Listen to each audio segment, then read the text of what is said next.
Oh.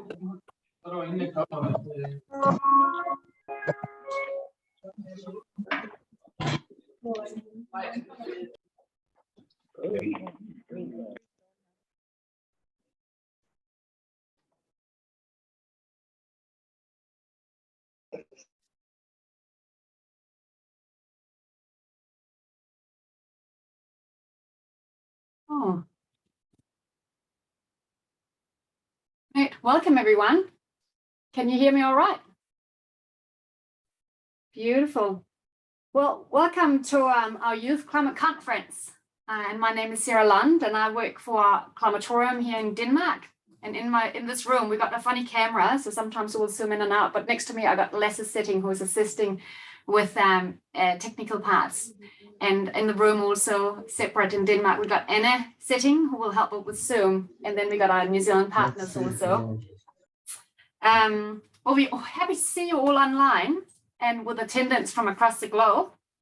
And of course, mainly attendees are from our Klimatorium partners in Denmark and New Zealand.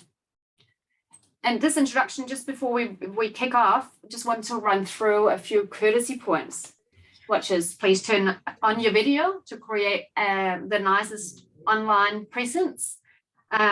Please turn off your microphone if you're not speaking. And if you got any questions, please turn my video off. You have to have your camera on. Have to have it on? Yeah.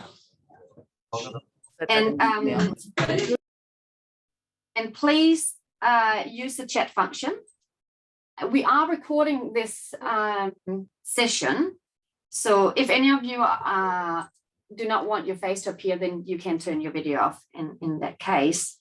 And you can also rename yourself if you feel better about that. But of course, we hope most of you would like to be present and have your video camera turned on.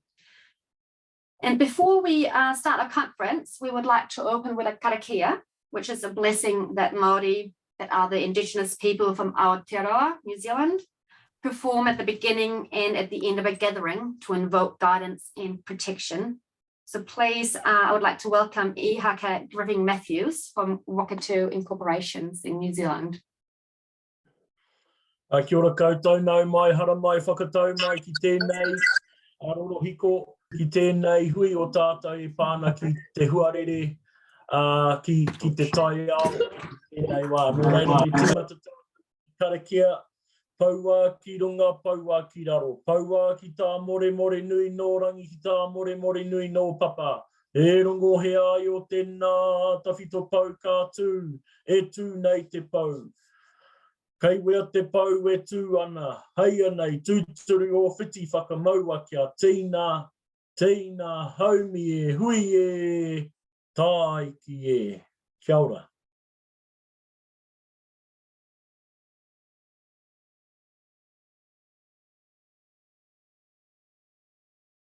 And the time back to you, Sarah. Kia ora, thank you very much.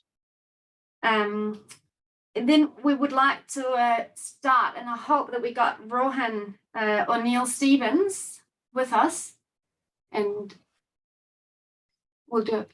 What did you say? Kia ora, Sarah, I've just got an update from Rohan O'Neill Stephen to say that he's actually got water coming into his house right now, so he's going to just try to take care of that. I guess for all the Danish students, we've got a bit of a severe weather alert in Nelson, and a lot of our people are dealing with some of that at the moment. So he sent me a message to say that he's going to come back to me in about five minutes to let me know how that's looking. So maybe we can move into a different part, or maybe we can just get on with our icebreaker, the one of them, and then we'll see if Rohan can join us. Yes, thank you, Gemma. Yeah, we'll do that. We'll put up one of our polls and test that. Yeah, it's quite relevant talking about climate, because New Zealand was meant to have an on-site gathering, and unfortunately, there's a state of emergency in New Zealand right now. So we appreciate all of you from there that are attending right now, because we know it's a bit challenging. Cool. So we would like all of you that have your phone handy or a device to go into menti.com. And then you should be able to, at the top of the screen, you should be able to see a code that you need to enter. We'll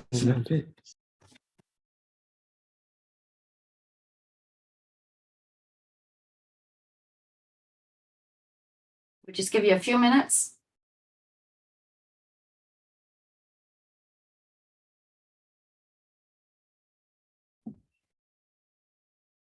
Yeah, and Sarah, Rohan's just given me an update. He's sent his apologies, but he's going to try his best to check in later on. He said it's a little bit of a mess right now, but he just wants everybody to know that he's there in spirit, and for you guys to know that Rohan is the mayoral candidate here in Nelson as well. So he's the youngest candidate I think that we've had. He's close to 25, and he's a real strong advocate for climate response. So so hoping he can join us, but if not this time, then we can organize something in the near future. Thank you. Then understand. Great. I think we will start this Mentimeter now, so you can run to the next one, and should be to the next slide. So go to that one. Well, people are still getting in. Just a second. Oh, okay.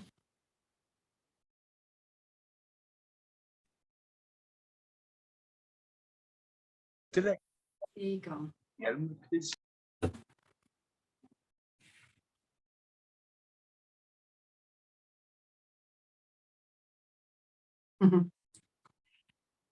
of course, right now we've got 2 different time zones, because here in Denmark it's early morning, it's 8 a.m. New Zealand, it's Friday evening, 6 p.m. So a lot is feeling sleepy. It could both be the early morning, and some had a good day and feeling fantastic, and some concerned. Great. Let's shift to the next one. Oh, is that the one that's there? Okay, oh no. Oh, well, that also takes us to the introduction. So I think that's beautiful. We can take another one in later of the polls and see if Rohan is able to join then. Then I'd like to proceed with an introduction to Klimatorium. So as I said to begin with, my name is Sarah, and I work at the Klimatorium here in Denmark. So Klimatorium is located on the Danish west coast. It's a town, so it's not near Copenhagen. It's not a capital. It's quite similar to New Zealand in a lot of ways. And Klimatorium is a non-for-profit climate organization. It is a physical building, a beautiful, beautiful building designed by some architects that has won a lot of awards. So the building itself, we got lots of people joining. So once you're joining in, it's just to have your microphones muted. Yes, it's a physical building that's amazing. So that in itself attracts interest and people to join. Klimatorium, so this to be muted. Klimatorium is also a model for how to work collaboratively on climate projects. So we work with a model that we call the quadruple helix, where universities and researchers, they got a lot of knowledge and a lot of data that can solve a lot. And it's also the researchers and that have known for many, many years that climate is an issue, but we need people on board to actually do something about it. And that's what we hope with this, to be able to get people together to really speed up the actions needed. And with all this data and knowledge that we got, we use it to indicate where there are challenges and then to look for the right partners to get them on board. We want the industry on board. The industry is very interested in assisting with developing solutions. They just need to be put in front of the data and the knowledge also. The public sector is also very interested on getting on board. They are facing huge challenges, as we can see right now in Nelson with the water coming in and landslides and state of emergency. Something needs to be done, and the public can't do it themselves. They need to have the people with the knowledge on how to deal with it, and they need the businesses to step in to come with solutions. So it's very important to have all of these parts together to work with the solutions that we need to develop. And in this, also very important is the civil society, which is why we have initiated this meeting conference here that we hope is just the beginning to create a larger group of youth to bring them on board, and with our legs into research, the industry and the public, that we can help the youth voices to actually feel that you are being heard and feel that you have an impact in the actual project solutions out there. And as an example that we also sort of framing this part today about is livable cities, because something a public sector could be facing is how to create the right area for the citizens and for the future generations, therefore the youth. And therefore the youth voice is very important in finding out what do we need to do. If we build houses, we build it on what we believe is the best. But if we don't include the voices of the future citizens, it might not actually be what we create something that they want to live in, and it might not be catered for the future climate events that we're facing. So very important, this is bringing on board the right partners, and that is what Klimatorium is about. We would like to have people feel engaged and important, and therefore to act together. Also in this field, transparency is of high importance. It's important not only that we always communicate the success stories and everyone shines and are the best out there, which sometimes happens. Everyone wants to be seen. We need to start moving from just our heads and thinking and down to our hearts, and also be transparent and real, and therefore also communicate the challenges along the way, because otherwise there sometimes occur the mistrust and questions amongst the civil society, the sector, in what they're hearing. Is that actually true? And are the politicians actually acting upon this? So again, what we want to create is this group of people, bringing them together, and we very much encourage and appreciate the interest from the youth and the inclusion from the youth. We are looking to create dialogue. We are looking to identify common challenges and create solutions together. This setup that I will also touch upon at the end, we created a WhatsApp group for everyone, and already people have signed up, but we hope that at the end of this you feel inspired to get the communication with youth across the globe, starting with mainly Denmark and New Zealand, but we hope that we can add youth from other countries also, that you can have dialogue with them, that can work in your school assignments, your private area of interest, to have dialogue, and maybe you can create some breakout rooms or circles from there within specific interest. And we would like to guide and help with the knowledge and what's happening in this industry, with some speakers sort of during as we move along. We sort of set a milestone from today and through to March next year. In that period, we would like to test how we can get engagement from you going. But I think that sort of brings me to what I want to capture and what Klimatorium is. And of course, we got a Klimatorium partner in New Zealand, and we've got Wakatu incorporations there. And touching upon this, how important youth is, Wakatu and Nelson City Council have done amazing work and research in listening to the youth, and what is it actually, if we're going to look with our solutions being future-proof. They've created this amazing 500-year vision in their intergenerational strategy that they've developed. And Mediana Stevens from Wakatu Incorporations would like to talk more about this. So I'd like to welcome you, Mediana. Kia ora. Thank you, Sarah, and I do have a small presentation, but tuia ko rangi nui e tu nei, tuia ko papatūna ko takoto nei, ka nui te aroha ki te hunga kua moe, moe mai rā. Tēnā koe I haka, mō tō karakia I te pōnei, ngā mana e tai nei, tēnā tātou katoa.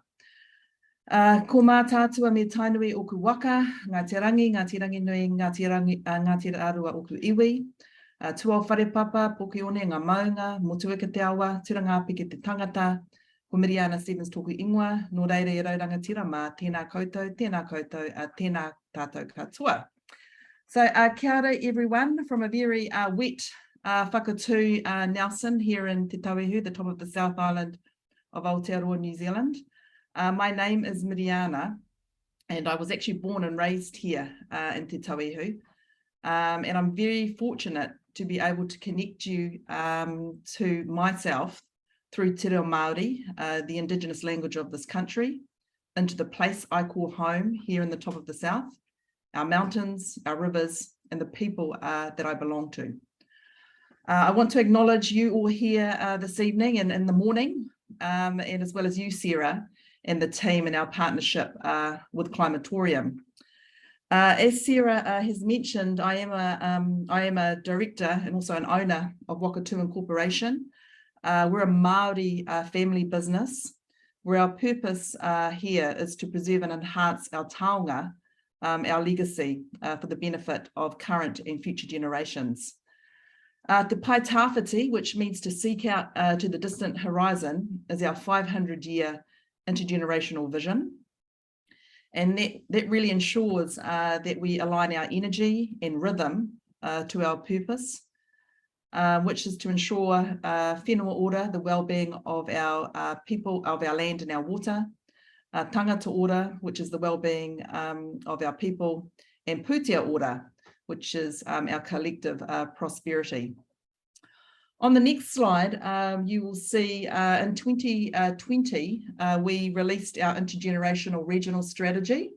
So I'm hoping we're going to get to that. And this was a piece of work that Wakatū led and convened. And we know as people in our region, and like you in Denmark, that we are living in uncertain times. This is not life or business as usual. And we know that at this time will be reflected on in the future with much interest. So when putting together our strategy, the question we asked ourselves, are we being good ancestors? And that question really sparked a conversation which took us on a journey to rethink, to reimagine and redefine what it means to be Te Tauihu, the people of the top of the South Island of Aotearoa, New Zealand. What was needed to unlock our potential, to actually ask the difficult questions and have the hard conversations. What was needed to combine our knowledge and our thinking to discover our collective voice as Te Tauihu now and into the future. So our vision for the region, which was developed with our young people, is tupuna pono, to be good ancestors. And the strategy is a weaving together of the voices of our communities to set our priorities and actions together for the next 100 years. So the next slide really shows some of the key messages from our young people. And you can see right in the heart and center is our vision, being good ancestors, and really the concerns and the opportunities from our rangatahi, from our young people.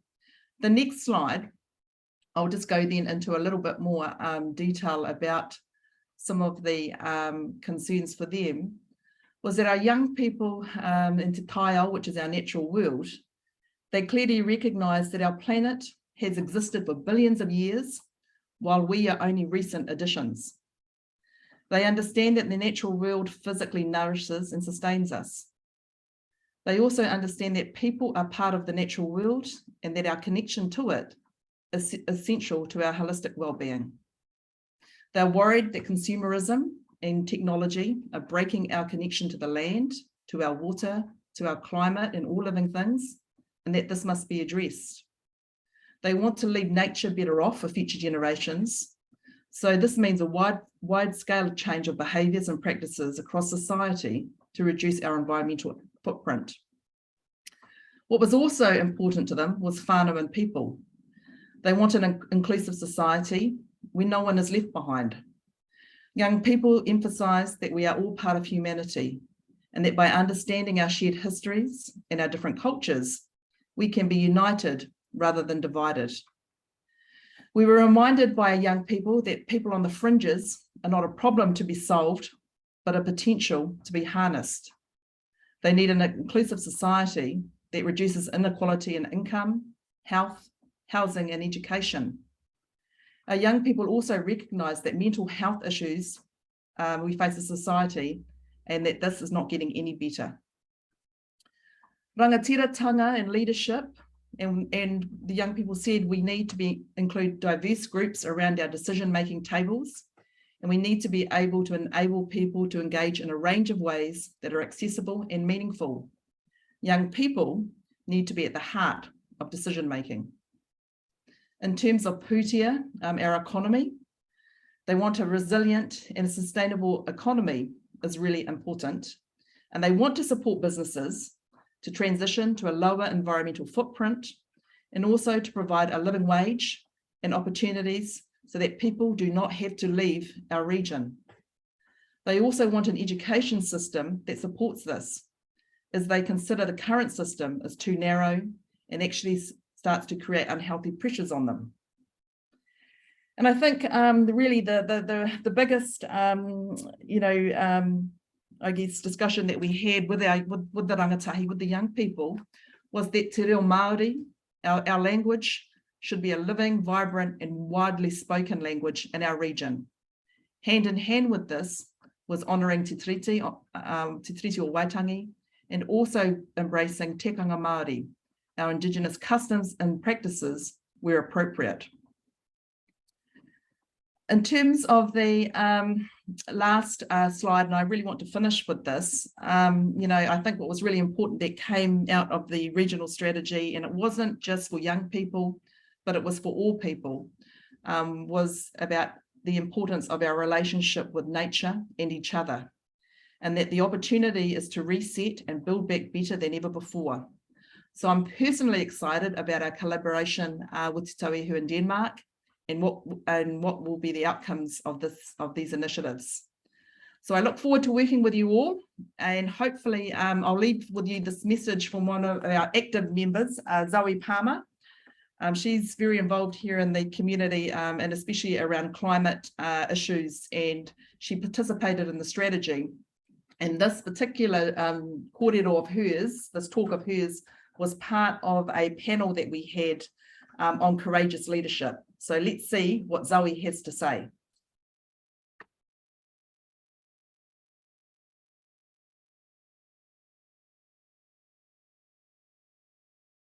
Hopefully.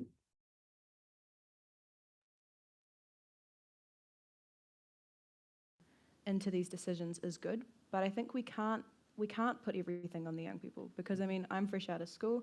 The knowledge that you two have, the knowledge that you people in this room have, is all valuable. You can be 80 and you have the wisdom of a whole life behind you, and you can be my age and kind of sassy and throwing caution into the wind, and well, we're people, we got ourselves in this situation, why can't we just get ourselves out?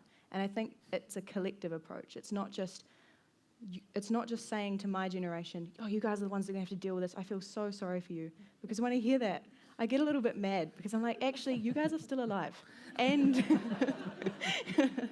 and you have degrees in this kind of shit, you know? So I think pulling young people in is important, but I think it's all of us. It's a village.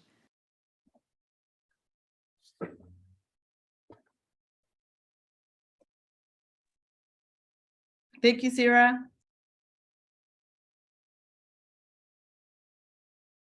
Ora, Mariana. Beautiful. And I just want to check if Rohan might be with us. Yeah, so no, he's not, and he won't be. He's got he's got to take care of his home. But he when I was chatting with Rohan and setting up some quizzes and Mentimeter, he was really curious to know about you guys' feelings on climate change. So we do have a poll on Mentimeter, and if you guys can, if Sarah, if you can help us with that in your room. So it's the one that asks, the second one about how worried are you about climate change. So I think it would be great if everybody could to look at that one and let us know their thoughts. Beautiful. So that means going back into menti.com. Yeah.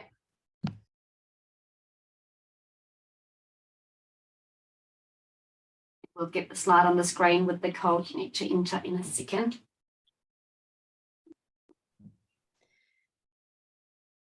But I really echo what Zoe was talking about there as well. It takes us all, no matter where we're at, right? It's not just to leave this on any one person's shoulders. That's right, Gemma. Now you should be able to see on the screen, again, at the very top with a code. If you can please enter that into menti.com.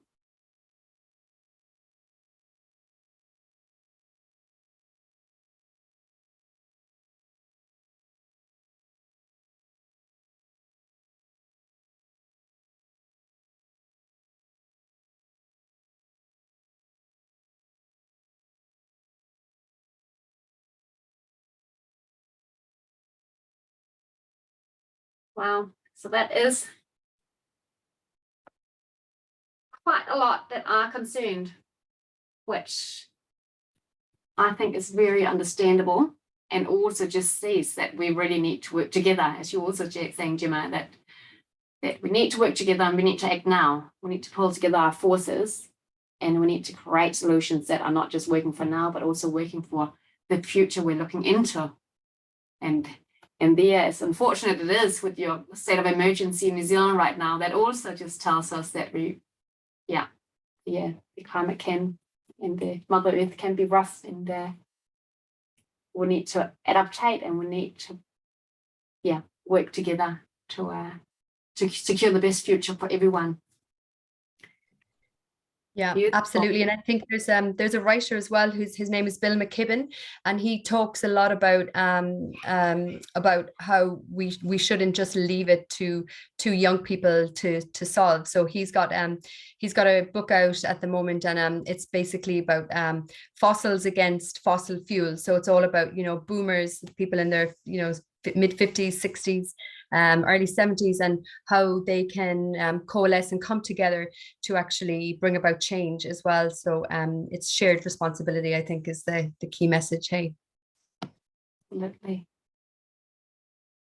Beautiful. Well, then I think we will go to the next speaker. We've got a keynote, Hene Unwin, that's with us. She's a Māori researcher from Marine Technologies from Cawthron Institute in Nelson. And Hene's main role is to interweave Maturanga, Māori and science together. She's passionate about the outreach and aim to incorporate uplifting communities and to provide opportunities for rangatahi in all her research projects. So welcome, Hene. Thank you. Can you all hear me? Can you all see the screen thing? Great, wonderful. All right.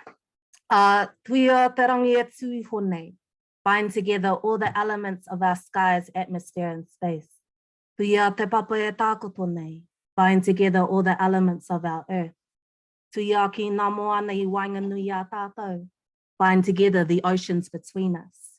Tuia te here tangata, bind together the people. Ka rongo te pō, the celestial bodies are listening, the sun, moon, and stars. Ka rongo te ao, the world and all that is held within it is listening.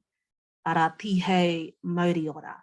Alas, this is the breath of life we have been given. All right, kia ora everyone. My first acknowledgements go to the kai karakia, the person who gave our prayer to start this meeting today. Thank you for your prayer.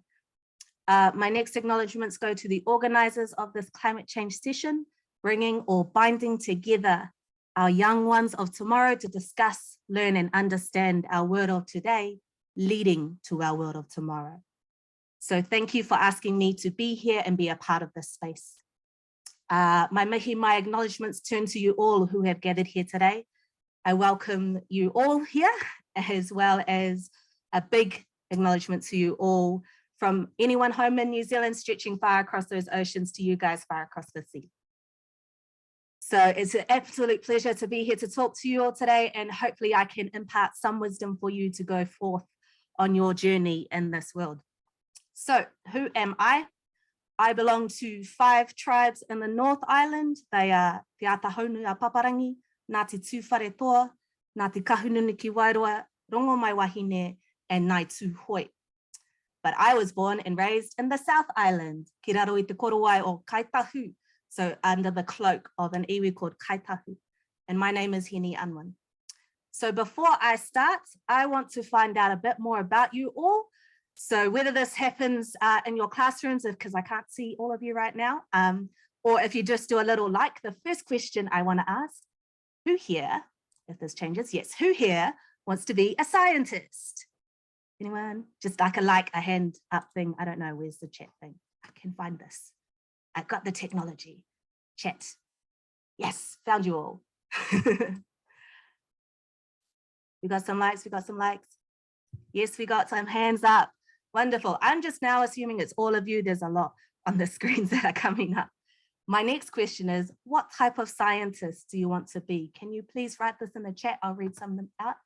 Do you want to be like an analytical scientist, like a earth or bug scientist? I actually don't know the words for that. The ocean scientist or a mad scientist even. Any of those ones? Do we have people writing in? I'm gonna wait. Oh, theoretical physicist, microbiologist, immunologist, a psychologist. Here we go. What else we got? Data scientist. Oh, that one's a hard one, real hard. Much needed. Astronaut. That is cool. Wonder where you want to go. Do you want to go to Mars? To like the other places and the planets and stuff. Social scientist. Beautiful.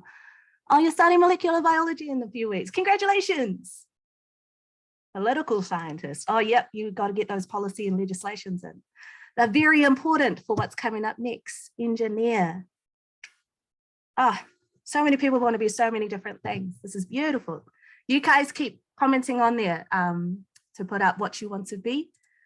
So the reason I ask this is because I actually still am on my journey to become a scientist. And one of those most important things on this journey that I would like you to consider is that before you become a scientist, you have an identity. You come with a background, you come from a place and a people that have nourished you, fed you, and grown you to the person that you are today. And I'm going to share with you a bit of my identity, what that is, and why it's important to have an identity in science and come with all of those beautiful things that you are. So where I'm going to start is I'm going to start with whakapapa and a teaching from my culture. So whakapapa is the lineage and legacy from one generation to the next, from the beginning of the world to now.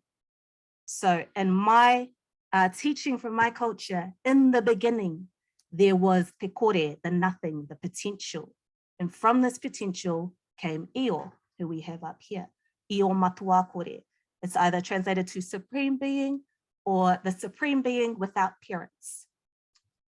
And from this being, they produced the worlds of light, te rā, and te ao, and the worlds of night, te pō, te marama. You can also think of these as universes and space, or light and dark.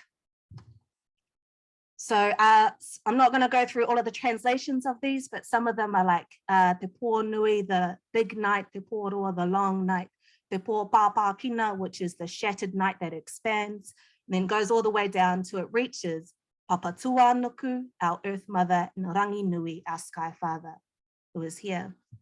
And they were locked in a very, very tight embrace. And they had many, many children. Not all of these ones are listed down here below are all of their children. They had way more than that. And all of those children were also locked in that tight embrace. And they weren't having a grand old time, like it was cramped, it was dark, they didn't really, really like it. So they planned to separate their parents. And the first one that tried to do that was Tuma Tawenga.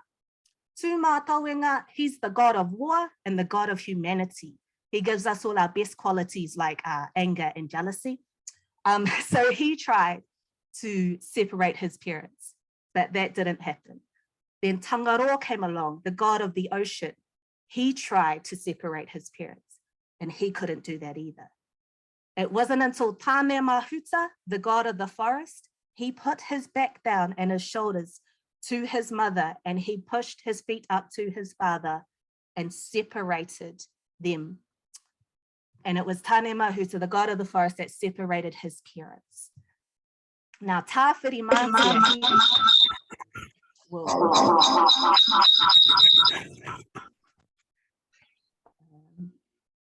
we good? Yeah, we good. So Tāwhiri Mātia, he's the god of winds. He was really upset with all of his family. He didn't like it. He liked being in that tight embrace. And so he went and joined his father up in the heavens, and he wages war on his family from now into eternity.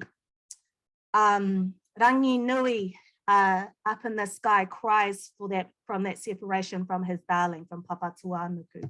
And that's the rains falling down on this earth. And then in that separation, Papa Tuanuku was cold, and Tāne Mahuta, the god of the forest, cloaked her in a forest to keep her warm. So this whakapapa and these teachings has been passed down from generation to generation for over 1,000 years through oral history, and has not been written until recent times. Now, you may be wondering why I'm telling you all of this.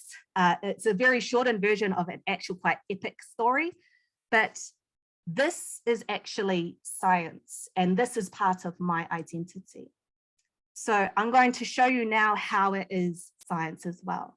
So if we go back to Io, that supreme being, the supreme being without parents, back in 1927, there was a theory that came out where it was looking at, in an expanding universe, we can trace that back to an original source point, and that theory is now called the Big Bang Theory. So it comes back to this original source point and then an expanding universe after that, which you can see here is all of the maramas and all of the ras, or the owls. And then if we go through and look at how there's a te pō nui and then a te ao nui, that they are equal but opposite to each other in terms of setting that balance. Because with every action, there must be an equal and opposite reaction. That is how we maintain balance, which is also Newton's third law of motion, put forth to the science world in 1686. Now, I don't know how much you guys know about star formation or the building of planets and elements in this world, but basically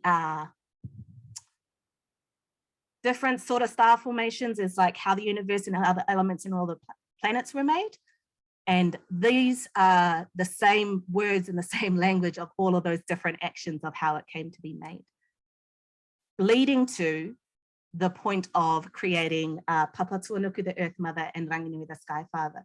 So our Earth was made from actually a larger star previously exploding and then coming back together to form our now what is our sun, and then all of the planets that we have. And in that, you may or may not know that in the beginning of our Earth, it was a very dark and toxic place where the sun didn't actually reach the Earth a lot of the time. And there were ocean animals and stuff being like starting to create and getting made and everything like that, but it wasn't still enough oxygen to clear the skies. It wasn't until trees grew against gravity that the skies opened up and there was enough oxygen to create a more stable atmosphere that we have today and that we can thrive in today. So if we look at that, that was all of the brothers and sisters in that tight embrace trying, but unsuccessful, whereas Tāne Mahuta, the god of the forest, actually separated them. So yeah, we have a lot of learnings in that. So carrying on with this whakapapa. Now I should mention, there's different areas with different whakapapa and different lineages. It's not the same from tribe to tribe because that's what that happened in their environment that they grew in. And this is like the smallest, tiniest snapshot of our whakapapa. There's a lot more with a lot more names. But I'm just going to go through a few examples today. So we have Tāne Mahuta or Tāne Mātua, which is that god of the forest. He had a relationship with Hine Tupare Maunga, which is the maiden of hills, mountain, and ranges. And they produced Pare Whenua Mea, which is the originator of water. Now, if you look back to your hydrological cycles, the clouds accumulate over the mountains, and also transpiration happens from trees itself, so they can accumulate water that comes down to the ground. So this has been in our history for a very long period of time. And so Pare Whenua Mea had a relationship with Kiwa, the guardian of the ocean, and that produced hine moana, the maiden of the ocean, which produced seaweed, which produced shellfish, which produces a lot of things.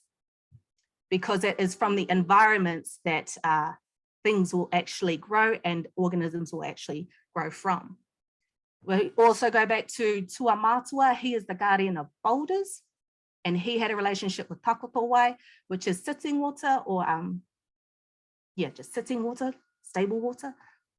And that breaks down into these different areas, but also going into different environments, fate breaks down further to create different types of earth. So we have these many different connections that come through in this space.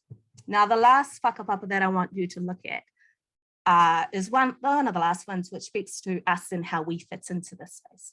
It's a very, very shortened version, but it starts with Rangi and Pāwhai again. It goes to Tāne Mahuta again. And in this black line here, it's a very important black line.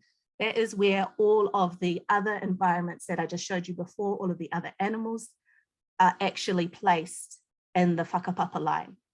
Then Tāne Mahuta had a relationship with Hine Ahuone, the first woman. They produced Hine Titama, the dawn maiden, which produced humankind. So in this, we are a product and connected to the environment surrounding us, from the stars and the universe to our earth and everything that is held within our world. And in our teachings and the Māori teachings, we are in fact the younger siblings to everything surrounding us. And we have a responsibility to respect and take care of our family as it takes care of us. So the importance of showing you my identity is because e te puerea mō ngā rā o tō ao. Grow tender young shoot for the needs of your world. This is my world. This is where I come from. This is my lineage. This is what made me, me. And it's important because no matter what you do and the tools that you have, whether they be science tools, whether they be mechanics tools, whether they be language teaching tools, is that your tools are used in the right way that is consistent with all the things that started the world and created the world, created you, and so that keeps continuing until tomorrow. All of these things in my whakapapa, they help direct my science tools in a way that supports my culture, my family, and my tomorrow.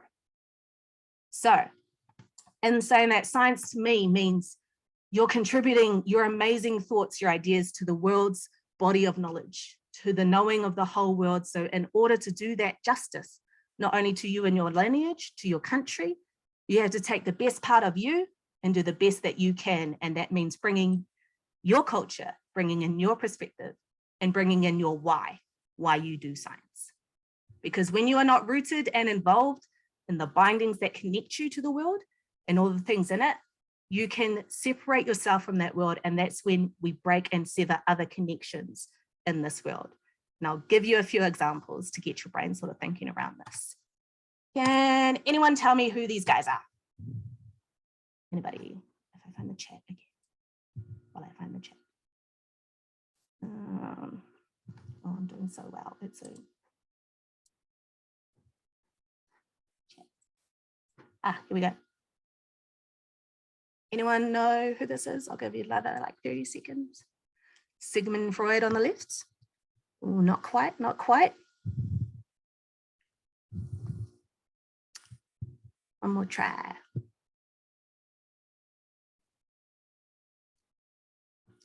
Fritz Haber, yo, someone got it. So the guy on the left, his name is Fritz Haber. He won the Nobel Prize in Chemistry in 1918 for synthesizing ammonia to make fertilizer. And this fertilizer led to an increase in food production that we have and can have today. So in this, he is responsible for the lives of several billion people in this world that could have died prematurely or not been born at all. In today's statistics, that's thanks to fertilizer, we can support a global population of 7.4 billion and growing. But there's another thing that Fritz Haber also did, and he is the father of chemical warfare. So with fertilizer, it can also be used to make TNT and the bombs. And he also developed chlorine gas, which went down into the trenches and killed a lot of people. So does anyone know the next guy? no guesses. That's okay. I'll just go on. So this guy, his name is Thomas Midgley Jr. and he synthesizes chemicals. So he synthesized and created new chemicals that don't occur naturally. One being tetraethyl lead and the other being chlorofluorocarbons or CFCs. The lead was used as a fuel additive for increased performance of vehicles, and the CFCs were used as gas and refrigeration. And he is currently responsible for 2 of the world's deadliest disasters from both of these productions. So he's responsible for a whole lot of lead poisoning, and he's responsible for the depletion of the ozone layer, which is not great. Now, I'm not trying to diminish these scientists or these people in any way, shape or form, because 1, several scientists were working towards these things anyways, they just got there first. And 2, everyone brings with them their own type of awesome. But I think it's important for a scientist to ask themselves, what is the cost of your awesome? What is the cost of your awesome on someone else? What is the cost of your awesome on all things? And is it worth it? Is it worth the cost to pay that you may not be able to pay? And this is about that whole sort of, with every action, there's an equal and opposite reaction, right? So looking back on these discoveries, both these gentlemen made, do you think these are awesome? Do you think they thought the thought process about their creations are awesome? Do you think that the cost of their thought process was worth it? Because when I think about it and when I sort of look at it, these are just rhetorical, by the way. You don't need to sort of have an answer for this. It's just like, for fertilizer particularly, do we need or is it right to support a population of 7.4 billion and growing? Have we, in creating and using fertilizer, severed the connections we have with the natural world? And does using fertilizer only support our needs and not the needs of everything that makes up who we are? And then if we're looking at Thomas Midgley, should we be making things that don't occur naturally in our world? And I think the elephant in the room really is, what was so wrong with our natural world to begin with? Why did we need to enhance or fix it for ourselves?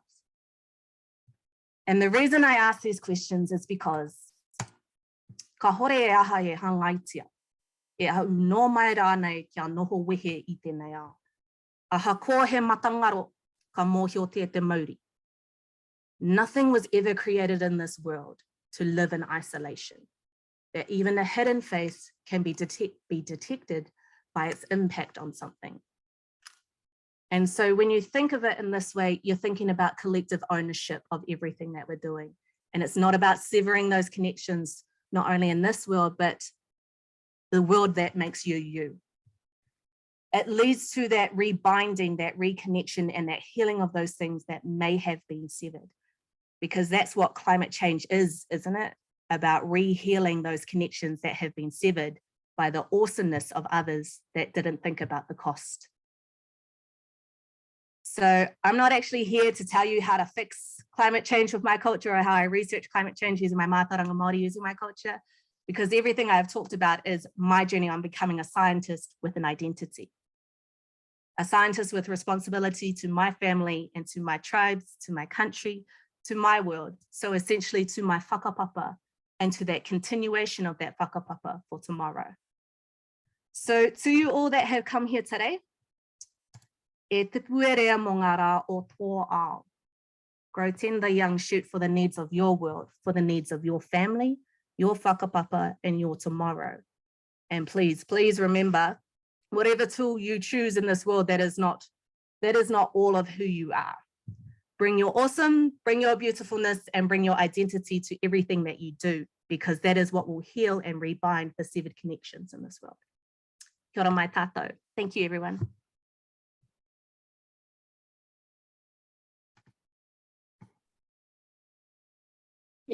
Kia ora, Henny. Beautiful. Thanks so much. That was, I got a lot of points written down here that so nicely. Thank you. I think we just have time for 5-minute questions. So You can either ask questions in the chat or feel free to raise your hand if you want to present your question through the screen. So any questions to Henny? Yeah. Or reflections, anything is welcome.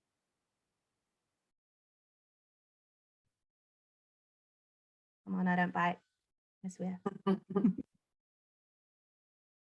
Give you a few minutes also if you're sitting in a group and just talking to your classmates, if there's anything you want to ask.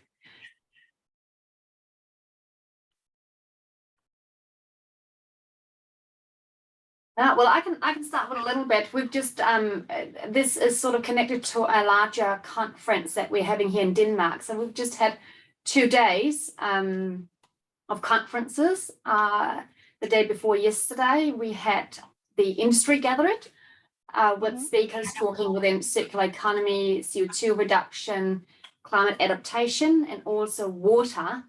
And interestingly enough, prior to, now it's coming with my comments, but I'll lead it sort of connected to what you're talking about after. The interesting part was water. A lot of people did not see really why talk about water when you're talking about climate. At the end of the day, so water is one of the main things that we actually need to solve in all of this. And as a part of the conference, which is also available through our website that you can revisit a lot of the speakers, some are in Danish, some are in English. But yesterday we had beautiful Jenny Elisen from Holland visiting us. And yesterday was to connect the recommendations from the first day to the politicians to say, this is what we need to do. How are you going to act upon this? But she was exactly talking about what you're saying, bring back nature. Why are we creating all those polluting chemicals? The Earth is created with science and it can break itself down. Earth and birds can naturally create the color of blue, which is one of the most difficult colors to create even by humankind. But Earth and nature can do it themselves.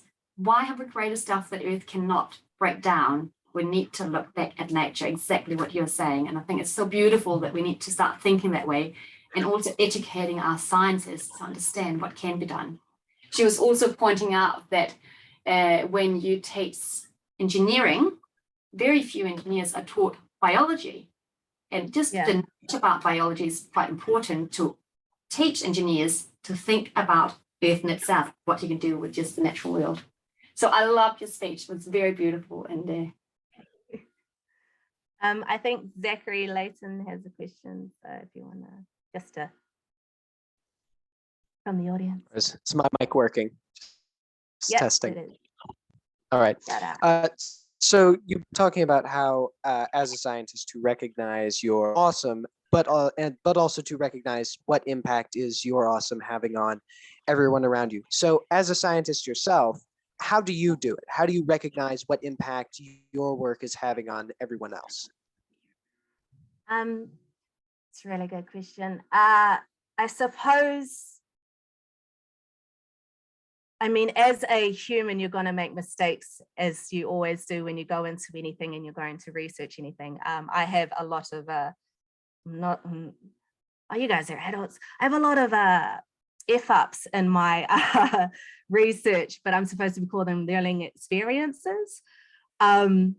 But in that space, it is sometimes you do have to try a little bit to recognize that you're doing wrong. So right now I'm doing research in the microplastic space, but I'm looking at the effects of microplastics on mussels. But when I thought about it, I also thought, well, what happens if I find out how bad it is anyway, then what? So I also tried to look at a solution for it. So I went back and looked at my whakapapa and the connections that shellfish have to the natural world and to its relations in this natural world. And I found that it had a relationship with our flax species that we have over here and our cabbage tree species that we have over here. So I'm also looking at creating a solution for mussel rope with those species and introducing them to the same experiment to try and create that solution as well. So I think when I try to look at things and think about things, I try to not look at, oh, how bad is it?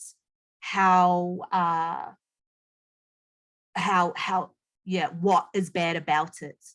Because you take a step back and you take a look at like what is the central issue around it.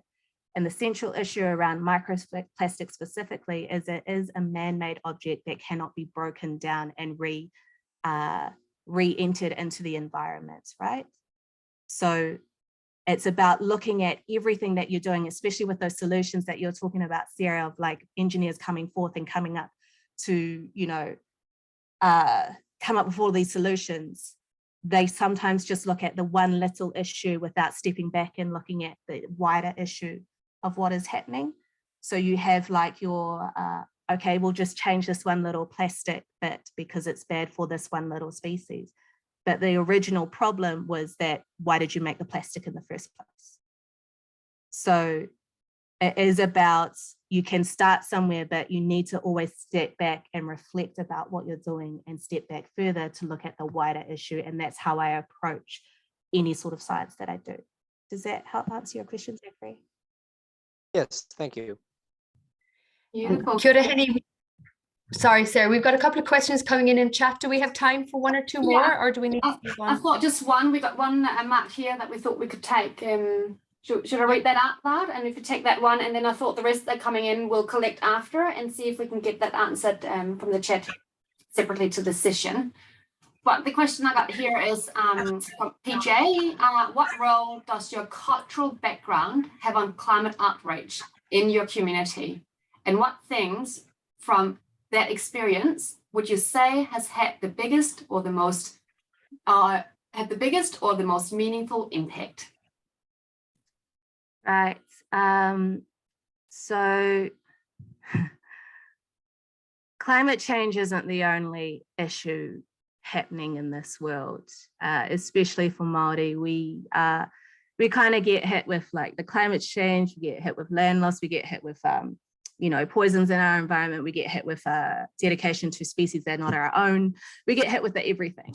And so having this extra focus on climate is actually just another thing that we have to do when we're talking with our governments, when we're talking with our communities, and when we're talking with the research spaces that we're looking at, because a lot of the sciences focuses on just like a singular problem. Again, what we were talking about, it doesn't focus on the wider and stepping back to the original problem. And so the thing that I experience in these spaces is that our Māori communities, our Indigenous communities run out of time, they run out of resource, and they run out of patience because we get hit with all of these things all the time and we're not getting heard, and we're not getting any traction in some cases to actually help change the original problem to make it better. I was actually recently over in Makatu, which is another estuary over here that we have, and their river that feeds that estuarine area, and estuaries are very dynamic in the first place, but their entire river was diverted so it could feed a lot of farms and then just come out at a different space. That has an impact because we are connected not only to, as I said before in that whakapapa, we are connected to the whenua, to the land, to the rivers, to the oceans. We have a saying in my tribe called Ko te awa po o, I am the river is me. And so in that saying, that hurts as well as all of these different other things. So it's actually just the most meaningful impact that we can do is trying to get back to that reverting and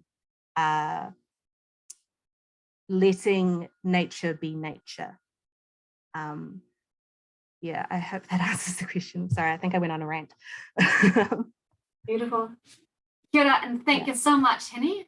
Much appreciated. And I'll have a chat to you if you want to have a look at the other questions from the chat after and see if we can get back to some. That would be good. And I really apologize, team. I do actually have to go to another meeting as this part of the being Indigenous in these science spaces. It's not many of us, and so I've got to rush off to the next thing. So thank you. Yeah, and thank you all for inviting me, and I hope you enjoy my talk, and I'll answer questions later. All right. Thank you. Bye. Bye. Great. Well, that leaves us on to the next part and looking at data and all the data we got. And we are very happy to have with us two amazing people. One who is actually a Kiwi, Mark Payne, but living in Denmark. He's working for the Danish DMI, and that's the equivalent to NIWA in New Zealand. So looking at data and prediction of water and how that impact has.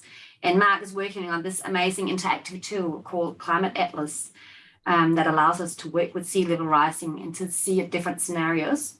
And after Mark, Tim Naish from New Zealand will take over. And Tim is a professor of Earth Science from Antarctic Research Centre at Victoria University. So first of all, I'd like to welcome Mark, and after that, Tim. Thanks for the invitation. Thanks for the introduction, Sarah. Can you hear me okay? Perfectly. Right. Yep. So, good morning, alle sammen i Denmark. Kia katoa Aotearoa. Good morning, everybody, and welcome. My name is Mark Payne. I'm a climate scientist at the Danish Meteorological Institute here in Copenhagen. And today I want to ask you a very, very simple question. What does global climate change mean for your hometown?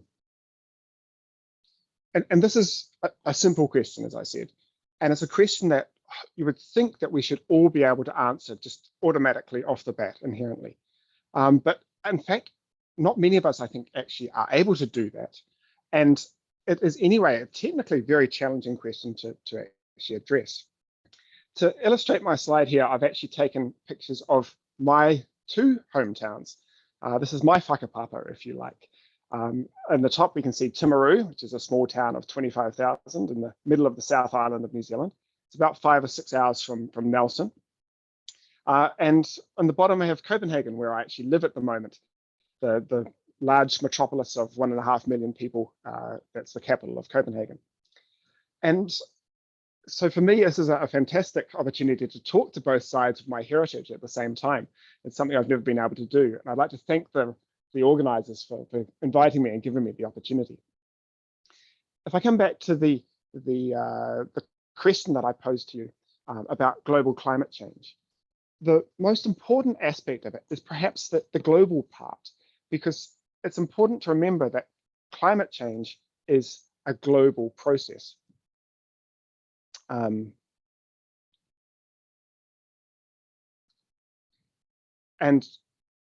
when I say it's a global process, it's a process that happens at the planetary scale.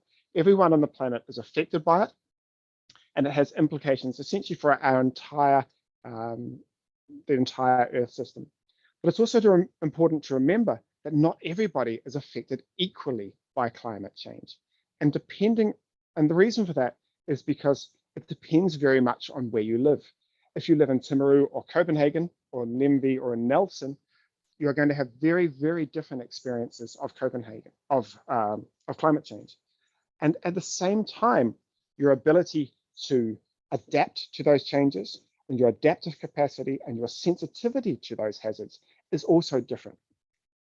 And so what this means is that although climate change is a global problem, our response to it has to be local and is inevitably local at the end of the day.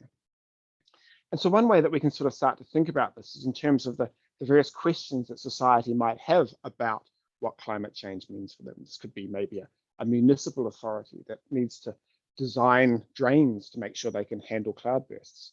It could also be an individual, maybe somebody who owns a ski field, for example, who wants to know, will there be snow in the future to support my business? It could be a hospital that is worried about elderly patients that are vulnerable to heat waves and changes in these types of risks in the future. And so the typical thing that society does is it takes its questions to science, to climate science, and asks them, what can you tell us about these things? And unfortunately, that's where we run into a problem, because climate science is not the most accessible thing. To illustrate the point, this is not the most recent, but the last report from the IPCC. The most recent report is over, this report is 1,500 pages and weighs 4 kilograms and needs both hands to be lifted. It's not the most accessible bedtime reading. Similarly, the data that's generated by climate scientists is in terms of often abstract variables such as global surface temperature, for example. It's not the things you need to make decisions on. And the volume of data that's involved in climate science is tremendous. The most recent report from the IPCC has more than 20 petabytes of data standing behind it. It's not the type of thing that you just download and put into Excel and start to work with. And so you can see we have straight away quite a distinct problem here. On the one side, we have a tremendous wealth of climate knowledge and data. On the other hand, we have a set of questions that can't necessarily be answered by that data. Put quite simply, climate data is not climate information. To resolve this problem, what we need to do is we essentially need to find a way to bridge this gap. We need to create the tools that can link the data on the one side to the information on the other side. And I'm going to give you an example of one such tool. This is the tool that I'm involved in, that Sarah mentioned. It's called Klimaatlas. It's the Danish National Climate Atlas. And you can see it's a web-based portal. The link is down here. It's all in Danish, but even if you speak English, you can just go in and click around and explore it. And what it tells you about is exactly what climate change will mean all the way down to local, essentially village levels in Denmark. And so the question is, how can we do this? Why can we do this? How does this work? Our starting point is that we actually start from the same data that lies behind the IPCC reports. These are global climate models. This is the 20 petabytes of data that I referred to earlier. And these models are fantastic pieces of science. But unfortunately, they're also very coarse. They typically run on a 100-kilometer grid. And if you think about Denmark on a 100-kilometer grid, it's only 3 or 4 pixels. These models are not really capable of talking about processes at that level that we're interested in. But fortunately, there's actually another international collaboration of climate scientists called Cordex.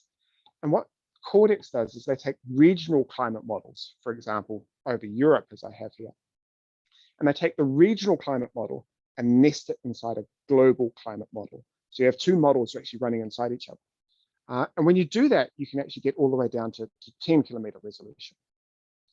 What we do in Climate Atlas is we then merge this data together with our own meteorological measurements from DMI and other sources.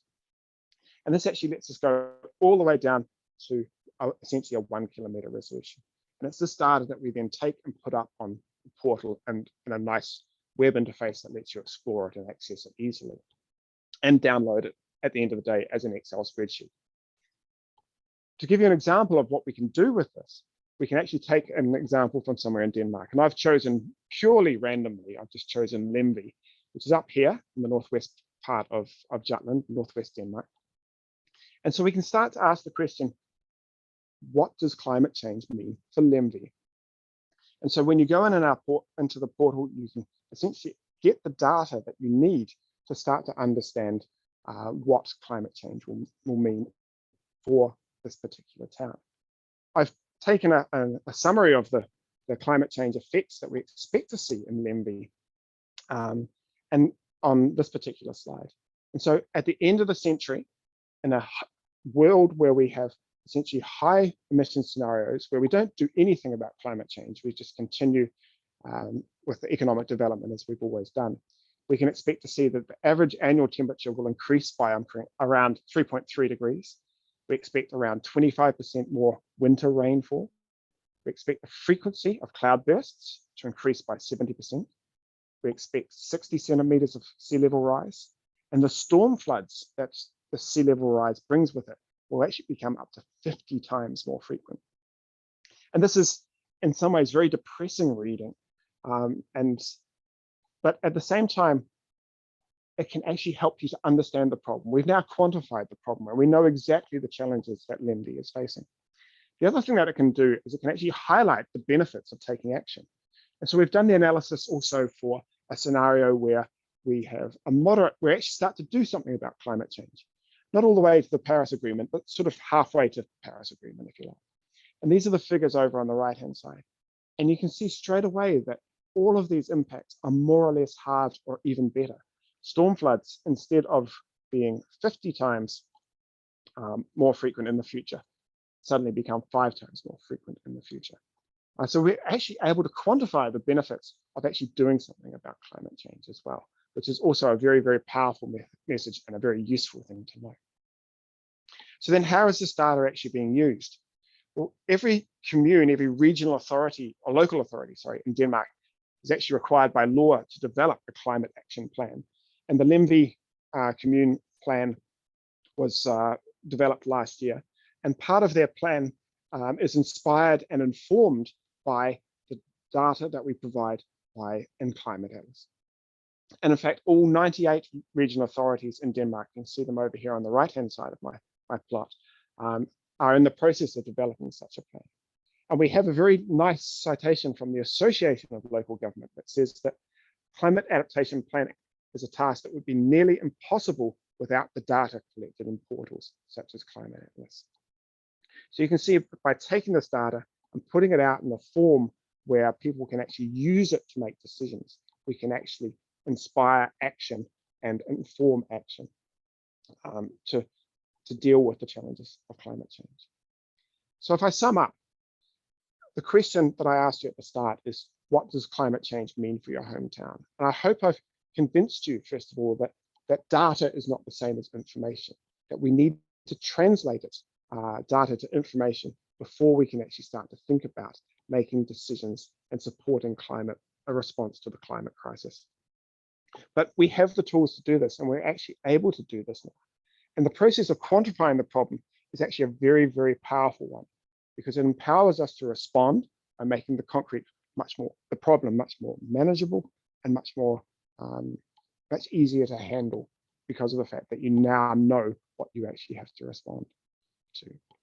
So with that, I thank you for your attention, and I'll pass the baton back to Sarah in Lemvig.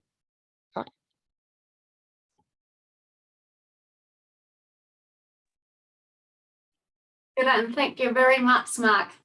I will pass it straight on to Tim, and then afterwards we will do some questions together. So Tim, you're welcome to get on the screen. Thank you. Yeah, kia ora koutou. Can you see my screen? How's that? Is that good, Sarah? Oh, great, thank you. Yeah, thanks, Mark. That was a great talk and a great introduction. So, you know, I'm a scientist here in New Zealand. I'm a climate scientist. Tim, can I just interrupt you? You need to click the swap displays button up the top. Yep, click that one. How's that? Now we can see it in full screen. Good. You're good. All right. Thanks. So as a climate scientist in New Zealand, I've become, well, I've always been interested in sea level change, and I've always been interested in the causes and consequences of that and the impacts for humanity. But I've become pretty focused on this topic that Mark introduced, which is how do we take good climate science and turn it into climate information that's usable at the local scale for dealing with this challenge we have, which is becoming extremely urgent, as we all know. You can see, I'm going to talk about, you know, global climate change and what it means for New Zealand in particular, and it's unfortunately very, very relevant right now with the weather event, this atmospheric river that's dumping rain on New Zealand. And boy, this year we've had more than our fair share of extreme climate events in New Zealand. Words like atmospheric rivers, storm surges are becoming way too familiar, and these photos here are very recent from the Nelson Wakatu region. So I do feel very strongly for you guys. And, you know, one of the things I think we need to think about with climate change is not just rainfall, it's the compounding hazard. You know, when you have a big rainfall event and you have a high tide and you have a storm surge and then you have landslides, you know, all these things are playing out in New Zealand right now. So very simply, thought I'd just do some climate change 101 stuff. And we had that wonderful talk from Henny, and she talked about the traditional Maori knowledge, the mataranga, the Te Ao Maori worldview. I'm going to talk a bit about Western science, so-called Western science, but it all is totally important. And so, you know, very simply, Te Rā, the sun, emits visible light that's absorbed by the earth. Te Whenua, the land, then reflects that light, re-emits it as infrared radiation, as heat, and that goes into Te Huru, the atmosphere. And these, and in the atmosphere are the greenhouse gases, and the greenhouse gases interact with that heat, and they create the temperature that controls the planet we live in. And as Mark said, this is a global process. There's an important balance for our civilization and for us to be happy. And at the moment, it's getting out of balance because too many greenhouse gases have gone into the atmosphere, essentially thickening this blanket that's insulating the earth. So that's the basic stuff. And I'm sure as students, you're sort of aware of that. Now, if we're going to manage our climate, there's only two ways to do it. There's only two knobs we can turn. We can change the output of the sun, Te Rā. That's a pretty tricky one. We're not capable of that, so we'll park that for now. Or we can change the amount of greenhouse gas in Te Huru, the atmosphere. And that leads us to our climate futures, which you can see on this slide. And you can see that the future is uncertain, and we still hold the power over our future. And it depends on how many greenhouse gases, the amount of carbon we put in the atmosphere. So we have a range of scenarios in the latest IPCC report that could land us at below 2 degrees, which would be consistent with the Paris Agreement, which is what we all want, of course.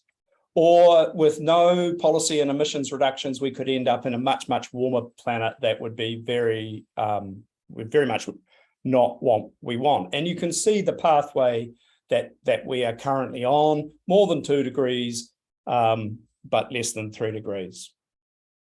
So in New Zealand, our greenhouse gases, like many countries in the world, are increasing. And we have a very unusual greenhouse gas profile, which I won't go into in great detail, but 50% come from methane, agricultural emissions from the burping and the farting of animals. And the rest come from the more traditional sectors such as transport, electricity generation. We have a plan, and it's just been announced, a carbon reduction plan to do our part for the Paris Agreement to get to carbon net zero by 2050, and that involves planting a lot of trees in the short term to buy us a bit of time. It involves 100% renewable energy, electricity generation. It involves transforming our transport fleet to renewables and EVs, hydrogen, and tackling industrial emissions. And of course, doing what we can with clever science to reduce the emissions from the animals. So what does climate change mean for New Zealand? And Mark just gave us a picture of what climate change means for Denmark at a high level, and I'll do the same. And this is a good scenario. This is assuming the world acts with deep, rapid, and immediate urgency to reduce greenhouse gas emissions in line with the Paris target. And so stay below 2 degrees of warming. We will still get 40% more hot days in New Zealand. We will get 50 centimeters of sea level rise. And I'll show you in a minute that is not good. It's baked in, we can't do much about it, but it will result in the 100-year coastal flood happening every year. We'll get more rain in the east of New Zealand, more rain in the west of New Zealand, as we're experiencing right now. We'll see more intense and extreme rainfall events, the sort of flooding we're seeing right now. But in the east, we'll see droughts, we'll see tripling of drought occurrence, and we'll see increased fire danger and the sort of heat wave type things we're seeing in the Northern Hemisphere.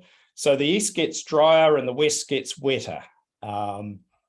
And again, I can't emphasize enough the need to understand not just a single impact or hazard, but the range of hazards that New Zealand will face. So we have a plan. The government has a plan, and that is our National Adaptation Plan that has just been released. And it has a number of options for both anticipating and managing and dealing and adapting to the climate change impacts that are coming down the line. Some revolve around hard infrastructure and protection. Others revolve around managed retreat. But the bottom line for our country, and I think it's the same for many countries around the world, and this is where climate information is so important, is that we don't fully understand the risks we're facing. So what are we planning? What are we adapting to? How do we adapt to it? We just don't have the climate information that we need in order to adapt. And there are many other issues around the ability to adapt. Rich countries have more adaptive capacity. Poor countries like this island in the Philippines here have little or no adaptive capacity. And they're talking about loss, damage, and retreating to another place to live. So these are all very current and important issues that require climate science to be converted into information at the local level where it can be used. Okay, I'm just going to talk about sea level rise very briefly as a specific impact that's important to coastal countries around the world. And there's about 1 billion people around the world that will be impacted by sea level rise over the next 100 years. We've had 20 centimetres of sea level rise since we started burning coal, oil and gas and putting those carbon dioxide and fossil fuel emissions in the atmosphere. In New Zealand, we have our Ministry for the Environment provides a guidance for communities, for infrastructure providers, for everyone, all sectors of the economy, to prepare for coastal change. At the moment, it only includes one set of sea level projections for the whole country. And you can see in that diagram at the top that these futures range from, quite high sea level rise up to 2 meters by 2150 for business as usual for the worst case scenario, and a lesser amount of sea level rise if we hit the Paris Agreement. The other problem we have in New Zealand is that in many places the land is sinking, and it's sinking very rapidly because of tectonics. We sit astride a plate boundary, and in this area of the southern North Island and the northern part of the South Island, we are sinking at up to 6 millimeters per year. Sea level is rising, the land is sinking, and that doubles the impact and the risk associated with sea level rise in those parts of New Zealand. Unfortunately, Wellington, where I'm speaking to you from, and Nelson are sitting in those areas. So this is climate data. We've generated a series of sea level projections spaced every 2 kilometres for the entire coastline of New Zealand. And we have produced sea level projections for the latest IPCC AR6 scenarios for use by our regional councils, our local authorities, our iwi, and our communities. So what you can do is you can go to this very cool website and you can zoom in and you can click on a dot near you and you can dial up a scenario for the future. In this case, I've gone to Petone in Wellington, and you get, what I'm showing is if we achieve the Paris target, this is the sea level rise we might expect. The bottom curve is without land sinking, right? So that's what we were planning for. The top curve is if we add in that land sinking, and you can see it's much steeper, and we get sea level rise much faster than we thought we were going to get. So here's really zooming in on this particular example where we just had a weather event, and these are recent photos of a road that supports a community in Wellington, that suffers nuisance flooding, but will ultimately suffer chronic flooding where it can't be used anymore. And if you add in the land subsidence, that could be as early as 2035, that road is no longer usable. I've given this talk before to the Nelson community, but if you go to your part of the world and you look at the map on the website, you can click on dots around Nelson and around the Tasman area, and you can see they're all blue. So that what that means is the land is sinking between 2 to 5 millimeters per year. So unfortunately, you have less time than you thought. And I've given this talk and I've got some examples. If you click on Rocks Road, for example, which we know currently is you can't drive through there because there's been a landslide, and now we've got high tide and waves crashing onto it. So right now it's impassable, but by 2050, we will have had 35 centimeters of sea level rise there, and it will be permanently impassable. The 100-year coastal flood will be happening every year. And that's sort of the story for the broader Nelson region. So there is time, but there's not as much time as we all thought because of this local factor, because of land subsidence. I want to finish up by just pointing out and echoing, Henny's marvelous talk that, Indigenous perspectives totally matter. And the problem we're facing is an intergenerational one. We are committing the planet to hundreds to thousands of years of change. So this brings up concepts such as, are we being good ancestors? I'm really happy to hear that. I was at a meeting in Wellington where Dan Hikaroa was talking about this as well, as were folk from the Wakatu Incorporated. It's such an important question to ask ourselves. And as I said before, the Maori values that we've heard about are intrinsic to the values we need to use all around the world if we're going to address this problem. That the idea of stewardship and long-term guardianship, the value of local and Indigenous knowledge. And I won't go into this. This is a bit of a New Zealand specific slide.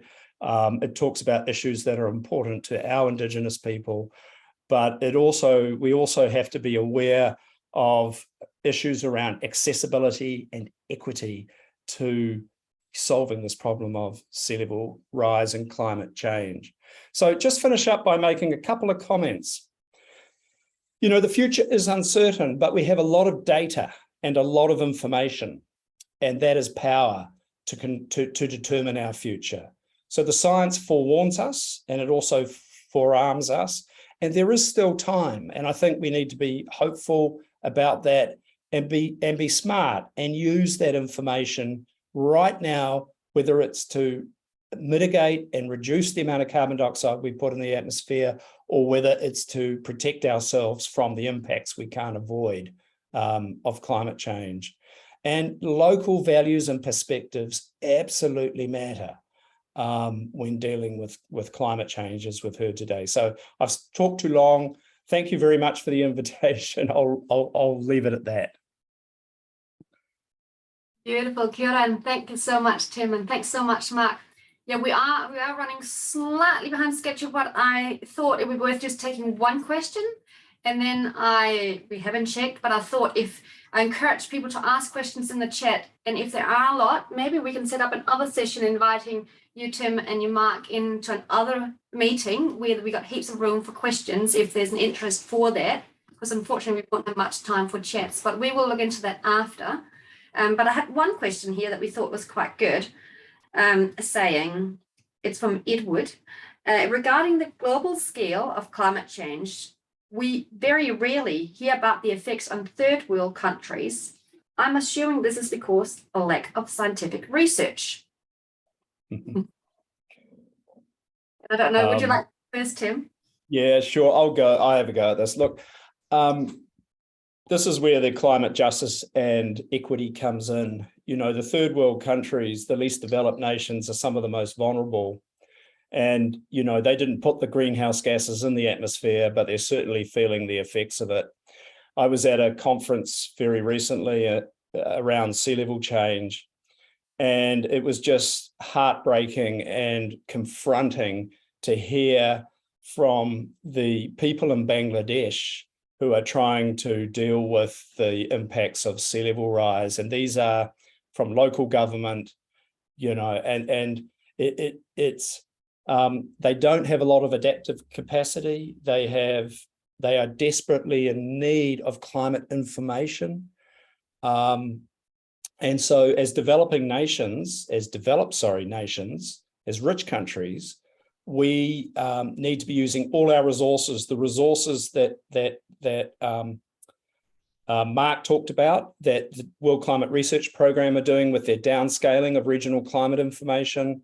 And we need to be making that available. We need to be building capability. We need to be building capacity in those countries. But unfortunately, some of them are just going to be swept under and will have to leave as a result of climate change and sea level rise. The rich get seawalls, the poor get retreat. And so it's a great question. It's really important. And there is a huge justice equity issue here with dealing with climate change. Thank you. Thank you. Mark, have you got a few questions there? Yeah, I would add to I agree with everything that Tim says. It is a major issue, and one of the things that I would say about it is that we're only just starting this conversation. And one of the major differences between the IPCC report that was published in 2013 and the one that was published a year ago is actually the presence of climate justice.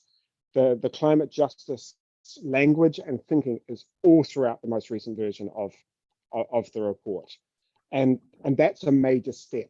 I think the reason we haven't heard about it is because when media outlets report on it, of course, they only report on things that are largely relevant for that. And to be honest, no one in the Western world wants to talk about the climate justice, because unfortunately, the emitters are on the wrong side of that. In the future, however, this is going to be the big issue. And if you are young and starting to set a career, that is a good place to look. Thanks. Thank you very much, Kia ora. And again, encourage people just keep asking questions in the chat, and after today's session, we will look at them and do our best to get them answered. But thanks so much, Tim and Mark, much appreciated. So that takes us next to the next point, which is to hear about digital twins. And I would like to welcome Hussain and Dipesh from Datacom, which is the largest New Zealand-owned tech company, and they are working on Together for a Better World. So welcome, Hussain and Dipesh. Hi there. Thank you. Kia ora koutou. We're coming to you live from our offices in Auckland. You've got Hussain, Dipesh, and we've got Fanush here, our colleague, as well. We're in our offices, not because we enjoy working long hours on Friday nights, but we've actually got a really awesome event happening this weekend. So we've got something called a hackathon, which we run once a year. We've been running it as a tradition for the last 10 years. And it is taking place this weekend in Auckland and in Sydney. So it's a trans-Tasman event, and we've got a virtual component to it as well. So I'll talk a little bit about what that event is about and how it relates to what we're going to talk to you about today. But I'll just give you a little bit of context on Datacom. We are a New Zealand company. We've been around for quite a while. I think 1965 is when we were founded in Christchurch, and we've got a good 3,500 people here in New Zealand and about 3,500 across the ditch in Australia as well. So really large employer, really passionate about tech talent and digital capability in Aotearoa. Our ownership structure is actually quite interesting as well. So we're 38% owned by the New Zealand Superannuation Fund. So all of you have a stake in Datacom, and we are majority owned by the Holsworth family, 53% owned by the Holsworth family. So that's a little bit about Datacom. Dipesh is, you know, he's the brains behind the operation today. So he's going to share a little bit about the role of technology in a lot of these climate issues and talk a little bit about digital twins and augmented reality. And then we're going to talk a little bit about how we bring some of these things to life. So over to Dipesh. Sounds good. Hey, everyone, I'm Dipesh. I'm going to just quickly share my screen and then I'll get straight into it. So hopefully that comes up smoothly. Cool. Hoping that's all good. Hey, everyone. So I'm Dipesh. I'm a emerging tech delivery lead here in our Foundry team, which focus on all things emerging technology. I actually started off as a mobile developer, and I got into conversational AI, which you'll see snippets of throughout this presentation. And then now I'm branching out more into looking into digital twins, augmented reality, and basically everything else. And you'll see a bit of HoloLens and stuff coming through in this presentation as well. So let's get straight into it. So digital twins. What is a digital twin? A digital twin refers to, you know, a virtual model of a process, product, or service. It is a bridge between the physical and digital world. This pairing of the virtual and physical world allows analysis of data and monitoring of systems to identify problems before they even occur, prevent downtime, develop new opportunities, even plan for the future by using simulation. So what does that all mean? That's basically just a definition, right? To put it into a bit of context, right? This is a flow diagram showing you how you can have a physical asset collecting real-time data from sensors. That data you can simulate it in a virtual copy of whatever assets you might have. And after receiving that information from the virtual copy of the simulation and the parameters applied to that asset, the integration between those are optimized, and then I guess they're used for performance analysis of those assets. And I'll show you throughout this presentation all the different industries that they're used for. So manufacturing, automotive, construction, utilities, healthcare, and I'm sure there's many, many more. And I'll talk to you how they relate back to climate and making, you know, livable cities as well. So Google Earth. Most of us have heard about Google Earth, or now maybe Google Maps. This is one of the most common digital twins that existed way back before even digital twins became like a coined term, if you want to call it. With Google Earth, some of you would know that any user can find out where any of these like particular things are, like restaurants, where they come from, you know, the opening hours, menus. Now you can like put photos on Google Maps, you can like review things. It's basically creating like a duplicate version of the world in this virtual space. And so we use all that information to link up that so it can help our customers and also help businesses find out where they can find out information, right? So Google Earth at a high level, you know, it's the Earth, right? If we were to take this a step further, in 2020, the European Union was actually finalizing plans to create a very ambitious digital twin of planet Earth, taking that a step further to look into atmospheres, oceans, ice, and, you know, trying to get some unrivaled precision on, you know, forecasting of floods, droughts, and fires from, you know, and actually predict when things can happen. The effort to do this, you can imagine, is vast, right? Like, I'm sure Google have been working on this for many years before all of us became the norm. And so this was a picture that was found that one of our partners, Becca, showed us in that Helsinki in Finland is looking into. And you can see from here, there's a model of different like areas, and they're 3D modeled so that you can see where different elements could be. I guess you could take this even a step further and make it even more high fidelity. And that's some of the work that Hazel and our team's looking into, to actually make this high fidelity so that you can see where water might be running, or different metals might corrode, that sort of thing. Yeah, the example you see over there, I guess, is the solar energy potential for their different buildings. So you could model things like that to look at your 3D assets and go, you know, if we were to put solar panels, what is the potential of those different buildings? So that's an example of the visualization elements of digital twins. Thank you.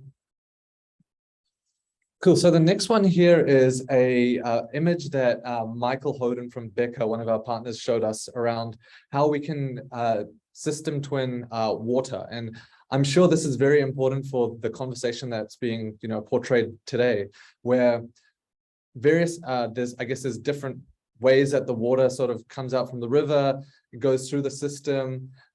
And there might be various tanks that we want to fill out in farming and that sort of thing.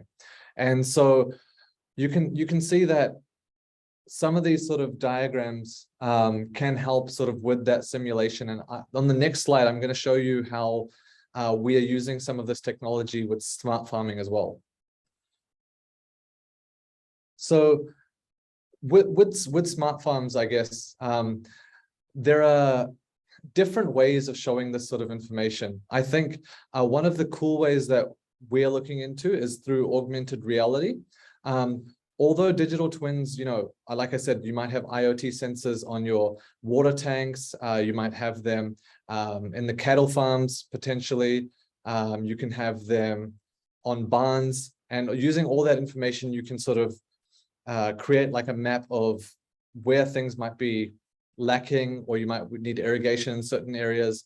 And all of this can be predicted towards using digital twins.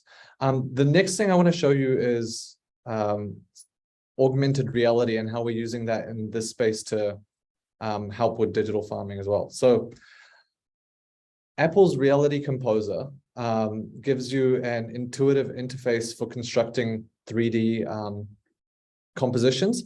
This is just one example, and it's quite an easy one. Some of you may have used it. You can use it on iPhone, iPad, but there are equivalent ones with Google from ARCore that combine some of that motion tracking and allow us to easily create these tools. Before, it was quite difficult. You might have to use Unity, might need a powerful graphics card, but it's quite easy to do that. And something that I like to share with everyone on this call, because it's not just like black box now, like they make it quite easy to do this. So the video that I'm about to show in the next slide is one of the farms that we have here in near Tauranga called Pahoi Valley Farm. And so what you can see on the screen here is a mock of this farm, and this is in our office, by the way, and the different terrain that this specific farm have. So rather than having to actually traverse this land, you can sort of see that how much space there is on each part of land. And just for the purpose of the argument, I've landed a plane on there just to show you how vast this land might actually be. And then there's the wind farms and the barns there as well. And so you can use some of that technology to, I guess, you could have different sort of water gauges on there, and you could have, I guess, if you want, even just something very simple as to like mowing the lawn, right? Figuring out where you might want to, what kind of tractor you might need, that sort of thing. So there's a lot of value in doing that for Balance, one of our customers. So the next thing I want to share is how digital twins can be used in a, I guess, the way I like to think about it is, imagine in the past, right? We've had to, if we've had a conference, maybe even similar to this, we've all had to travel to one location. And with the, the rise of the pandemic and all that sort of stuff, it sort of accelerated the way that we've had to think about sharing knowledge digitally. It's similar to this, right? We've got a call, we're all on it, we can all get the same information. So Microsoft have, you would have heard about the HoloLens, for example. There's a tool called Microsoft Mesh. This actually allows us to be in a space that we can all be avatars, and I can actually see hand gestures, see sort of spatial audio. I can see if you're looking away, and it feels like you're really there. You're not just going to a new location, potentially shaking someone's sweaty hand, then flying back and paying all this money. So it's really cool what, digital twins and this sort of replica technology can do for us. To bring a little bit more context to this, we are working with Soul Machines here in Auckland to create some digital humans for our customers. One of them we're actually made is called Aria. Aria at the moment does, does the most important things like telling dad jokes. And I guess from there, we've got, customers like to share information because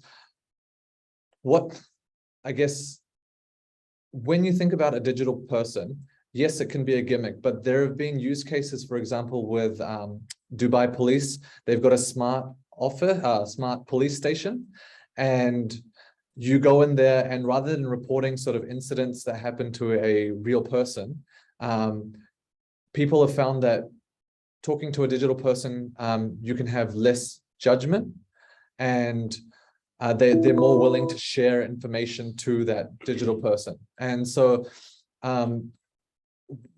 another benefit of that is that if you have it in a smart police station, for example, you don't need to have multiple people doing different shifts. This person is available, ready for you, recording, and can empathize more and more these days. It's unfortunate that I can't share a demo of it at the moment, but it's really cool if you want to look into this technology a bit more. So I've already sort of talked a little bit about why we might use digital people, but you can imagine if you think about just conversational AI in general, there's text-based and there's voice-based. And so the people with a vision or physical impairments can still use this sort of technology depending on the type of impairments they may have. And I guess there's you can think like people who might have potentially bad memory or limited mobility, tools like Alexa or Google Homes or Echo Dots can help those people who are trying to multitask, for example, because you could just say, hey, G word, don't want to spark anything off, get me some groceries or unlock my door or do these sorts of things. Whereas before there was sort of no way to go about doing this. And so that's a cool way where, conversational AI and digital twins can sort of combine their sort of powers, if you want to call it, and create something meaningful for society. So just before I finish off, I want to talk to you about function twinning. So machines are one of the biggest things that people are looking into for digital twins. As I sort of mentioned at the start, if you create a virtual version of your physical asset, this allows you to use tools like Microsoft Mesh to pull in your assets, and multiple people in different locations that can actually come in and work on that machinery, do sort of the predictive analysis before they apply that knowledge to the real world. And I think that's more and more important now, especially when we're working in very different locations. And yeah, so I think that's sort of at a high level touching on the different types of digital twins that we're looking into. And I'm sure there's many, many more. But yeah, just to give you a flavor. Save the turtles, save the world. Yeah, so I'll hand it over to Hussein to talk a little about DataComp and how we're bringing all this together. Yeah, cool. So I think thank you, Dipesh. That was a really whirlwind tour of quite a number of technologies, and it is very hard to cover them in a very short time frame like that. But I wanted to talk about how we bring some of these things to life, because technology is one thing, but it takes people coming together to be able to pull these things off and put them into impactful and purposeful use. And so that's one of the reasons why we run our annual event, which we call DataComp, which is a little bit of a play on our company name. At the heart of this event that we're running today, we look very calm, but we were running around like headless chickens. We've got 200 people here in our Auckland office. We've got 100 people in our Sydney office. So it's all a bit crazy at the moment. But at the heart of it, it's about how do we create something meaningful? How do we learn something new and work differently? And how do we bring together our partners and our different organizations in the ecosystem? We've got here at our office today, we've got MBIE, we've got, you know, government organizations, we've got tertiary education organizations, we've got, you know, building services and construction organizations. And we're thinking about how do we bring all of those superpowers together so that we can create, you know, put these technologies to use for better people and place and planet. And really, that's the theme. You know, you might see it on my hat or on my T-shirt, but the theme for our event this year is Together, and it's about smarter ecosystems for a better world. It's a weekend-long event. We started out with nothing. We're going to finish the weekend with around 12 or 15 different prototypes and solutions for a variety of different challenges and problems, including sustainability-related challenges.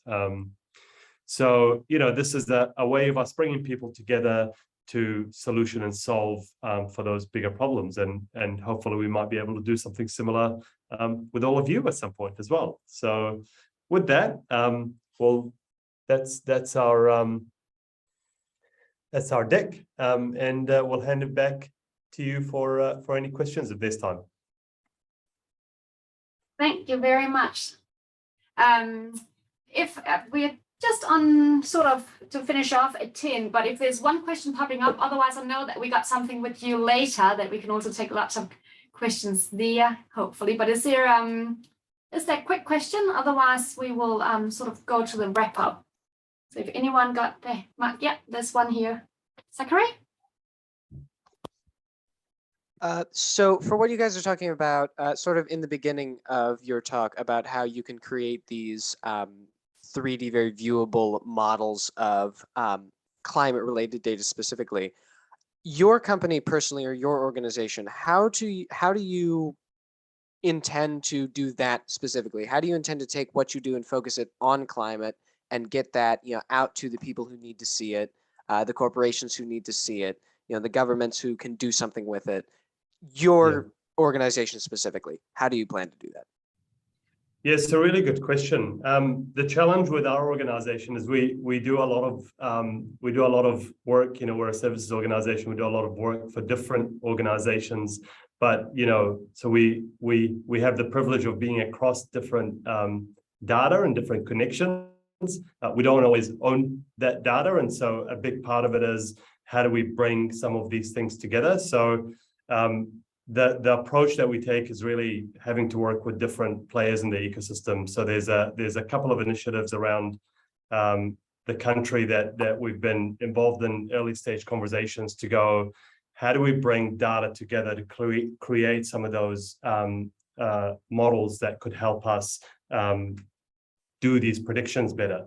I guess what we bring to the table always is we bring the technology expertise, but these digital twins are really underpinned by data. And the most challenging part is trying to get different parties together to bring those data sources together so you can create a rich digital twin. So, you know, I don't know if that kind of answers the question, but it's a bit of a journey that we're on, because it's got a lot of different components to it. Thank you. Beautiful. Kia ora, and thank you, Hassan. Thank you, Dipesh. So this brings us close to the end. And we are very happy to all of you that have joined us today. And we hope you enjoyed this part. And as I also mentioned at the beginning, we hope that you would love to continue the conversation. It's very much the message throughout that we need to collaborate, we need to share knowledge, we need to work together. That's also why, as I mentioned, that we created this WhatsApp group, and in the chat function, we'll put up a link, and we hope and encourage you to join this group and share it, invite your friends on board. What we want to create is a room for co-sharing, a room where you can share your ideas, your wishes, and to bring people together.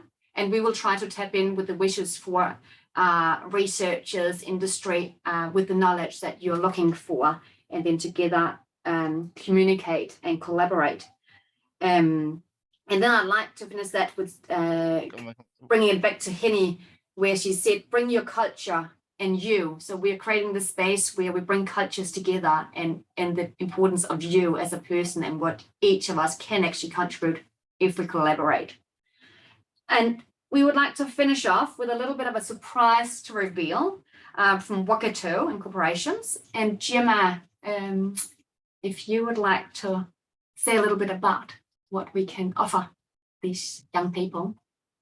Absolutely. So I think what everybody has heard tonight is like the right balance of heart, head, and hands. You know, there've been some beautiful conversation, really, really heartfelt. We've heard, you know, data and a really different angle on that, where we've heard Mark and Tim really talk about how climate data is not climate information. That one has really, really stuck with me. So, and now we've just heard Datacom, you know, share a lot of their tools and insights and their tech. So it makes me think about how that's all really woven together quite nicely. And at this part of the evening, I guess we want to just focus briefly on action. And as Sarah said, we've got the WhatsApp group there, and we're just really starting this conversation. We don't have a lot of time to go into detail, but we will come back to you.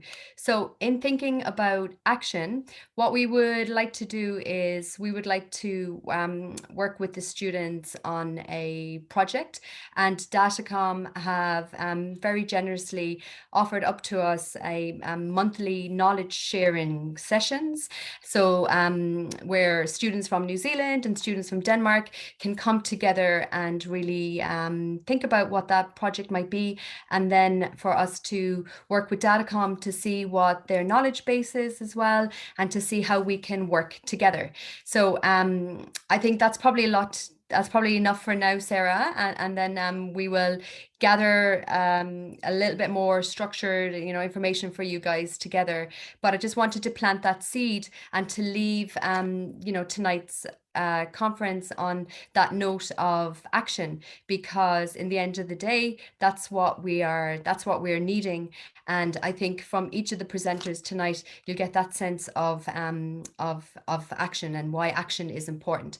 And collectively and collaboratively, we take those steps together. So I'm looking forward to sharing more with you all, and really delighted that our partners Datacom are on this journey with us as well. And yeah, let's see where we can go, and let's see what actions we can take together. Thank you, Kia ora. And fantastic, we are doing quite well. I think we can finish off on time. That 10 morning Danish time and 8 p.m. New Zealand time. So thank you everyone for joining in, and we hope you enjoyed it, and we hope that we continue this conversation with you.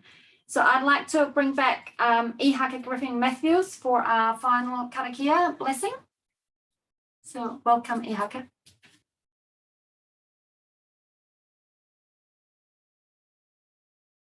If you are with us. If he is here.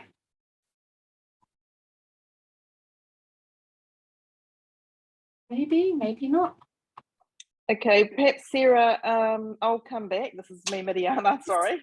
I'm off camera, but I'll close our session. How does that sound? Beautiful, thank you.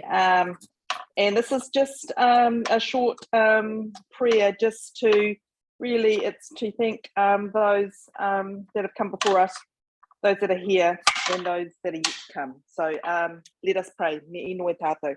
Kia tau, kia tātou katoa. Te ata whātua tātou arakia e hukarauti. Me te atua me te whiwhinga tahitanga, ki te wairua tapu, ake ake, āmeni. Go well. Thank you. Kia ora, and hi everyone. See you online. Thanks so much.